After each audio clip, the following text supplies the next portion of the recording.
Nagar Kurnool parliament సభ్యులు మల్లు రవి గారు ఉన్నారు. సార్, బీఆర్ఎస్ ఎమ్మెల్యేలు అసెంబ్లీ సెషన్ నుంచి వాకౌట్ చేశారు. స్పీకర్ వాళ్లకు మైక్లు ఇవ్వట్లేదని చెప్పేసి పెద్ద ఎత్తున నిరసన కార్యక్రమం కూడా చేశారు. మామూలుగా అసెంబ్లీ నుంచి వాకౌట్ చేయటం అనేది అది జనరల్ గా జరిగేటట్టు, కానీ రేపు నుంచి పార్లమెంట్ అసెంబ్లీకి రావని చెప్తున్నారంటే అంటే సమస్యలు ప్రజల ముందు వాళ్ళు చేసిన తప్పులు బయటపడతాయనే భయంతో పారిపోతున్నారు తప్ప స్పీకర్ గారు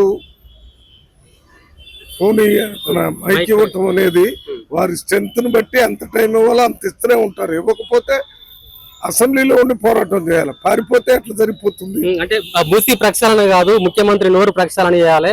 ముఖ్యమంత్రి గారు మాట్లాడే మాటలు ఎట్లా ఉన్నాయి అని చెప్పేసి మాట్లాడుతున్నారు. అంటే ఇప్పటికి కూడా ఇంకా వాళ్ళకి సరైన అవగాహన వచ్చినట్టు లేదు. ఇప్పటికే అసెంబ్లీలో ఓడిపోయారు, పార్లమెంట్లో ఓడిపోయారు, నిన్న మొన్న జరిగినటువంటి పంచాయతీ ఎన్నికల్లో ఓడిపోయారు.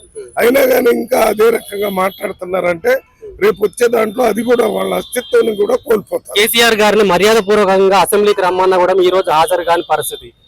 కేసీఆర్ గారిని మర్యాద పూర్వకంగా నిన్న మొత్తం మీటింగ్ లో చెప్పాడు రేవంత్ రెడ్డి గారు, మీరు రండి, మీ మర్యాదకి మీ వ్యక్తిగతంగా ఏ రకమైన మాటలు మాట్లాడకుండా జాగ్రత్తగా చూసుకుంటూ ఉంటే రాలేదంటే బయటికి పార్లమెంట్ లో అసెంబ్లీలోకి వస్తే అసెంబ్లీ ద్వారా ప్రజలందరికీ తెలిసిపోతే వాళ్ళు చేసిన తప్పులన్నీ.